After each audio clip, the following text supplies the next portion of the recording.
అందరికి నమస్కారం. Welcome to healthy conversations with I media. నేను మీ ఝాన్సీ.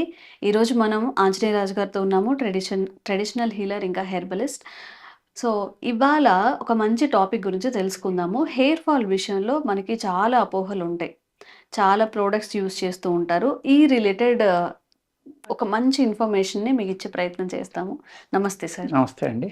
సార్ చాలామందికి ఇప్పుడు ఒక చాలా పెద్ద బిజినెస్ అయిపోయింది. ఏంటంటే మనం అందంగా కనిపించాలి అన్నప్పుడు జుట్టు చాలా చాలా చాలా ఇంపార్టెంట్. అవును. అందరూ ఫీల్ అయ్యేది. అవును. అసలు జుట్టు లేకపోయినా కొంచెం ఏదైనా బాల్డ్ హెడ్ వచ్చినా గానీ మాట్లాడడానికి కానీ కాన్ఫిడెన్స్ లేకుండా ఫీల్ అవుతూ ఉంటారు. హ్మ్.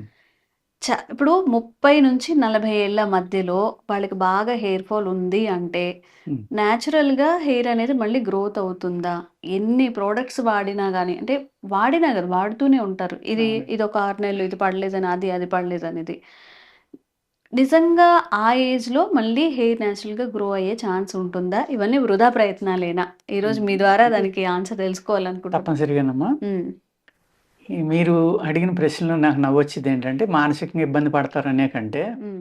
పూర్వం ఏమనేవారంటేనమ్మా, హ్మ్. తొందరగా బాల్డ్ హెడ్ వచ్చినోడికి మేధావికి బాల్డ్ హెడ్ వస్తుందని చెప్పేవారు పూర్వం. ఓకే.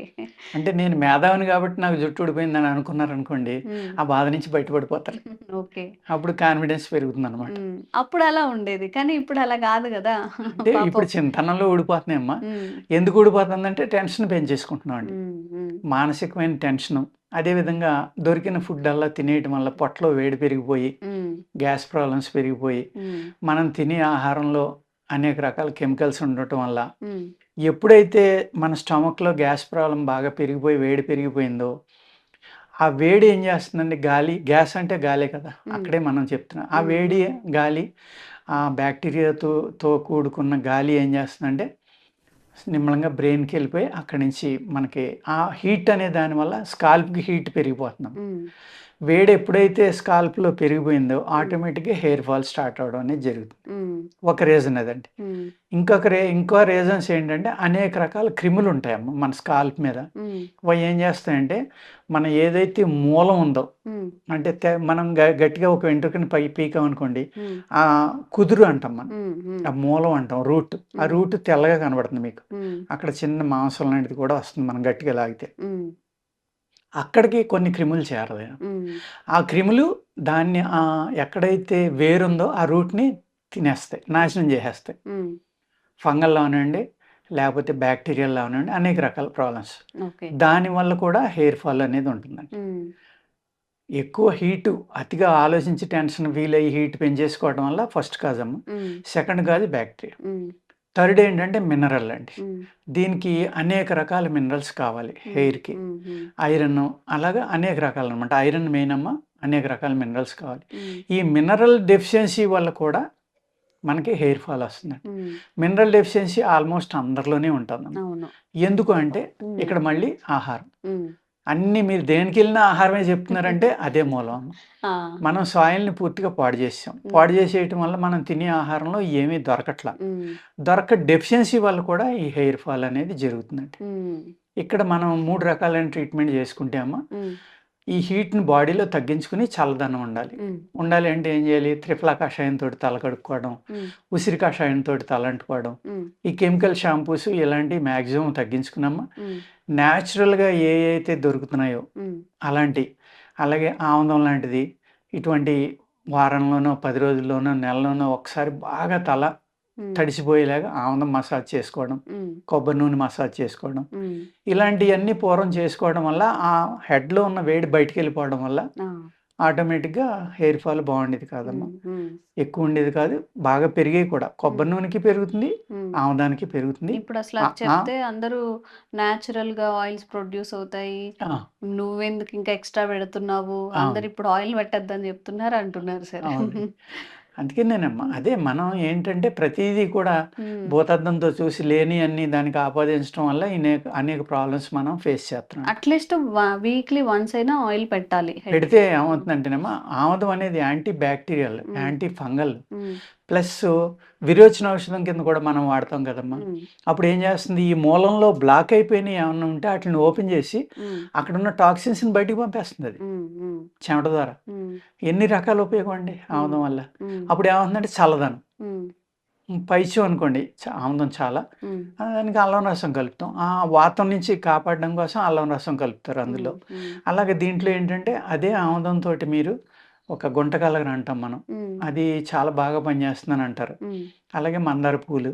ఇలాగ అనేక రకాల మూలికలు ఉన్నాయి కదమ్మా హ్మ్. పెరగడానికి. హ్మ్. అయి అన్నిట్లి పేస్టు ఆముదంలో వేసుకొని ఎండలో అయినా పెట్టుకోండి, మరగబెట్టుకోండి. హ్మ్. అప్పుడు అది రాసుకోండి. హ్మ్. చాలా అద్భుతంగా మీకు గ్రోత్ వస్తుంది. హ్మ్. వెరీ సింపుల్ అమ్మా. ఆ ఆ! రీజన్ అక్కడ. హ్మ్. ఉసిరి కషాయం ఎందుకమ్మా? ఉసిరిలో సి విటమిన్ హైయెస్ట్ ఉంటుంది. ఐరన్ హైయెస్ట్ ఉంటుంది. హ్మ్. అది మీరు సాయంత్రం శుభ్రంగా తలకు రాసుకొని, తడిపేసుకొని ఆరిపోయాక పడుకోండి. మర్నాడు పొద్దున్న తలంటుకోండి. హ్మ్. హ్మ్. కావాల్సినంత ఐరన్ అందుతుంది దానికి. దానికి మళ్ళీ ప్రోటీన్ కావాలనుకోండి. హ్మ్. అప్పుడేం చేస్తారు? కందిపప్పు నంబర్ 1 ప్రోటీన్ అండి హ్మ్. హెయిర్‌కి. హ్మ్. మీరు ఈ ఉసిరి కషాయం తీసుకొని, ఈ ఉసిరి కషాయంలో కందిపప్పు నూరుకుని పేస్ట్ లాగా హ్మ్. దాన్ని అప్లై చేసి పడుకోండమ్మా. హ్మ్. మార్నింగ్ లేసి తలంటుకోండి. మీ హెయిర్ ఎంత దగదగ మెరుస్తుందో చూసుకోండి. హ్మ్. విటమిన్ సి ఉంది, హ్మ్. ప్రోటీన్ ఉంది, ఐరన్ ఉంది. అయ్యే హ్మ్. కదా దానికి కావాల్సింది. హ్మ్. ఇలాగా ఏదైతే డెఫిషియన్సీ వల్ల, ఏ ప్రాబ్లమ్స్ వల్ల ఊడిపోతుందో ఆ ప్రాబ్లమ్స్‌ని తగ్గించుకుంటే హ్మ్. ఆటోమేటిక్‌గా హెయిర్ గ్రోత్ వస్తుందండి. ఓకే. అంతే తప్ప మనకి అంటే ఈ అలిపేషియా కేసెస్ కూడా చాలా ఎక్కువైపోయినాయమ్మా. హ్మ్. పేను కొరుకుడు అంటున్నాం కదా! హ్మ్. అది ఆటో ఇమ్యూన్ అని చెప్పాను కదా! ఆ కేసెస్ కూడా నాకు యూఎస్ నుంచి గానీ, ఇక్కడ గానీ చాలా కేసెస్ వస్తున్నాయండి ఈ హ్మ్. మధ్యన. హ్మ్. పూర్వం ఏం చేసేవారంటే దానికి వెరీ సింపుల్. అలిపేషియా ఉన్నవాళ్ళు ఒక బొబ్బాయి చెట్టు పువ్వులుంటాయి కదమ్మా! హ్మ్. ఆ పువ్వుల నూరి రాసేవారు. హ్మ్. తగ్గిపోయేది. హ్మ్. అలాగే నేపాళం గింజమ్మ. హ్మ్. నేపాళం ఉంటాయి కదా! జట్రోఫా అంటాం మనం హ్మ్. హ్మ్. ఇంగ్లీష్‌లో. దాని గింజ లోపల ఇది ఉంటుందమ్మా బీజం ఉంటుంది కదా! హ్మ్. పప్పు ఉంటుంది. హ్మ్. ఆ పప్పుని బాగా మెత్తగా నూరి రాసేవారక్కడ. హ్మ్. కానీ అది ఎక్కువ సేపు ఉంచకూడదమ్మా పుండు పడిపోతుంది. హ్మ్. దాన్ని రాసి వేడి రాగానే కడిగేసేవారు. ఆహా! దెబ్బకి తగ్గిపోయి మళ్ళీ కొత్త ఎంటుకలొచ్చేస్తాయమ్మా అక్కడ. హ్మ్. హ్మ్. ఇంత సింపుల్ ట్రీట్‌మెంట్‌లు ఆయుర్వేదంలో ఉన్నాయి. ఇప్పుడు చాలా దాన్ని లక్షలకి ఆటో ఖర్చు ఇమ్యూన్ అని, పెడుతున్నారు. హ్మ్. దాన్ని లక్షలు ఖర్చు పెట్టి హ్మ్. ఎన్నో రకాల ట్రీట్‌మెంట్‌లు దానికి. వెరీ సింపుల్ అనమాట ఇది హ్మ్. ఎలోపేషియాకి. ఇలాగా అనేక రకాలున్నాయండి ఇంకా. హ్మ్. మనం ఏం చేయాలంటే అప్పుడు ఆటో ఇమ్యూన్ ఆల్రెడీ వచ్చేసింది కాబట్టి వాళ్ళకి, ఆటో ఇమ్యూన్‌కి మందిస్తా, తగ్గిస్తా అప్పుడు హ్మ్. ఇలాంటి పైన రాసుకుని ఇచ్చామనుకోండి హ్మ్. పర్మనెంట్ క్యూర్ అయిపోతుందండి. ఓహ్! ఓకే.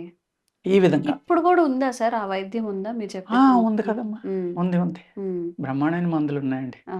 ఆటో ఇమ్యూన్ ఎప్పుడైతే తగ్గిందో, ఆ బ్యాక్టీరియా ఈ రూట్‌ని తినేసేది ఏదైతే ఉందో, హ్మ్. నున్నగా అయిపోతుందమ్మా. అది గడ్డ మీద వస్తుంది, మీసాల మీద వస్తుంది, హెయిర్‌లో వస్తుంది. హ్మ్. కొంతమందికి ఐబ్రోస్ ఊడిపోతాయి పూర్తిగా. హ్మ్. అల్పేషియా అంటారు కదా! హ్మ్. హ్మ్. దానికి అద్భుతమైన మందులున్నాయండి. హ్మ్. తగ్గించొచ్చు. ఓకే. కానీ ఏమవుతుందంటే, జుట్టు ఊడిపోయిన దానికి ఇంత అవుతుందా అని. అక్కడ హ్మ్. కాజ్ ఏంటనేది చూడరండి. హ్మ్. కాజ్ ఏంటి? Auto immune. హ్మ్. ఆటో ఇమ్యూన్ బాడీలోంచి తీయాలంటేనే పెద్ద పనది. అవును. అది చేస్తా మళ్ళీ హ్మ్. ఇది గ్రోత్. హ్మ్. వచ్చింది మళ్ళీ ఊడిపోకుండా హ్మ్. కొత్త వెంట్రుకలొచ్చేలాగా హ్మ్. ఇయన్నీ చేయాలండి. ఇప్పుడు ఇది ఏ ఏజ్ వాళ్ళైనా చేయొచ్చా సార్? ఇప్పుడు 60లో ఉన్న, 50లో ఎవరైనా ఉన్న, చేసుకోవచ్చమ్మా. అంటే 20లో ఉన్న? ఇప్పుడు హ్మ్. 60లో ఉన్నోళ్ళకి తెల్ల ఎంటుకలొస్తాయి. హ్మ్. 20లో ఉన్నోళ్ళకి నల్ల ఎంటుకలు రావచ్చు. హ్మ్. హ్మ్. రాకూడదని లేదండి. హ్మ్. అదే విధంగా ఏంటంటే, ఈ కెమికల్స్ గానీ, లేకపోతే ఏదైనా విపరీతమైన బ్యాడ్ హ్యాబిట్స్ ఉన్నాయి. వాళ్ళకి జర్దా ఏదో తింటున్నారో, పానో ఏదో తింటున్నారో, హ్మ్. ఈ టంబాకుకి సంబంధించినవి విపరీతంగా తినేస్తున్నారు. హ్మ్. దానివల్ల ఆటో ఇమ్యూన్ వచ్చింది. అటువంటివి కష్టమమ్మా. హ్మ్. ఆ అలవాటుని మానాలి. హ్మ్. అలవాటుని మాని తగ్గించుకున్న తర్వాత బాడీని డీటాక్స్ చేసుకొని, హ్మ్. అప్పుడు ఇటువంటివి వాడామనుకోండి తప్పనిసరిగా పనవుతుంది. ఓకే. ఎందుకంటే బాడీ డీటాక్స్ అనేది కంపల్సరీగా చేసుకోవాల్సిన అవసరం కలిగిందిప్పుడు. హ్మ్. ఎందుకంటే మనం ప్రతి కూరలు గానీ, బియ్యం గానీ ఇయన్నీ కూడా కెమికల్స్‌తో కూడిన ఆహార పదార్థాలు ఫ్రూట్స్ మీద రకరకాలు మనం వీడియోలు చూస్తానే ఉన్నాం. హ్మ్. ఇప్పుడు కాశ్మీర్ నుంచండి ప్రత్యేకంగా ఢిల్లీకి ఒక ట్రైన్ ఉంది. హ్మ్. దాన్ని క్యాన్సర్ ట్రైన్ అంటారు తెలుసమ్మా మీకు? తెలీదు సార్. కాశ్మీర్‌లో యాపిల్ తోటల్లో హ్మ్. హైయెస్ట్ స్ప్రేయింగ్ చేయటం వల్ల హ్మ్. ప్రపంచంలో హైయెస్ట్ బ్రెయిన్ క్యాన్సర్ కేసులు కాశ్మీర్ అంటండి. ఓహ్! అది. హ్మ్. మనం అదే యాపిల్ తింటున్నామమ్మా. హ్మ్. మనకి తెలీదు గదా! హ్మ్. దాని పేరే క్యాన్సర్ ట్రైన్. హ్మ్. కాశ్మీర్ టు ఢిల్లీ. క్యాన్సర్ ట్రైనా? ట్రైన్ హ్మ్. పేరే క్యాన్సర్ ట్రైన్. ఆ! అందరూ ఆ ట్రైన్ క్యాన్సర్ ట్రైన్ అంటారు. ఆహా! అన్ని వందల వేల మంది ఢిల్లీకొచ్చి హ్మ్. క్యాన్సర్‌కి ట్రీట్మెంట్ చేయించుకొని ఎళ్తున్నారు. ఈ విధమైన ఆటో ఇమ్యూన్స్ వస్తున్నాయి. హ్మ్. మరి అదే ఆహారం తింటే అప్పుడు మనకి ఏముంటుందమ్మా? హ్మ్. బాడీ అంతా విషపూరితం అయిపోయినప్పుడు అయి రికవరీ వస్తుందా లేదా అంటే అనేక ఫ్యాక్టర్స్ దాని మీద ఆధారపడి ఉంటాయి. హ్మ్. ఆహారం, ధ్యానం, హ్మ్. వ్యాయామం, హ్మ్. కెమికల్స్ వాడకుండా అనేక రకాల జాగ్రత్తలు ఇయన్నీ తీసుకుంటే రావడానికి అవకాశం ఉందండి మళ్ళీ. హ్మ్. ఓకే. చాలా సింపుల్, చాలా సులభమైన లైఫ్ స్టైల్‌ని మనం మర్చిపోయి ఏవేవో చేస్తున్నాము. సార్‌తో మాట్లాడిన ప్రతిసారి నాకు ఒక ఇన్‌స్పిరేషన్‌గా ఉంటుంది. ఇలా మెడిటేషన్ చేద్దాము. బట్ డే టు డే లైఫ్‌లో అది కుదరదు. బట్ ఎవరైనా సరే మీరు సార్ మాటలు విని ఒక్కరైనా గానీ మీ లైఫ్ స్టైల్‌లో చేంజెస్ చేసుకుంటే ఈ వీడియో చేసినందుకు సార్థకత అవుతుంది. అండ్ ఆంజనేయ రాజు గారి ద్వారా మీకు ఇంకొంత హెల్త్ గురించి మరిన్ని వీడియోస్ చేసే ప్రయత్నం మేము కూడా చేస్తూనే ఉంటాము. Thank you sir. నమస్కారం అండి. Sir, one life lesson what medicine has taught you. whatever you can do without expecting. But I really believe మన పాజిటివ్ యాటిట్యూడ్ ఉంటేనే మనం ఏదైనా సాధించగలం. గట్ని మనం కరెక్ట్గా డీల్ చేసినట్లయితే అది మనకి పాజిటివ్ హార్మోన్స్ని రిలీజ్ చేస్తుంది. షుగర్ వచ్చిన వాళ్ళ పరిస్థితి ఏంటి? పొట్ట దగ్గర పెరిగితే దాన్ని ఆండ్రాయిడ్ అంటారు. ఆండ్రాయిడ్ ఫోన్ కదా. అసలు థాట్స్ ఎందుకు వస్తాయి? బ్రెయిన్ డెడ్ అంటే దానికి ప్రపంచం అంతా కూడా కొన్ని నిర్దిష్టమైనటువంటి లక్షణాలు ఉన్నాయి. మానసికంగా ధైర్యంగా ఉంటే క్యాన్సర్ జయించవచ్చు. You are a doctor for a cause sir, అంతే. వాళ్ళకి వచ్చిన ఆదాయం కాకుండా ఫ్రీ సర్వీస్ ఎంతమందికో చేస్తుంది.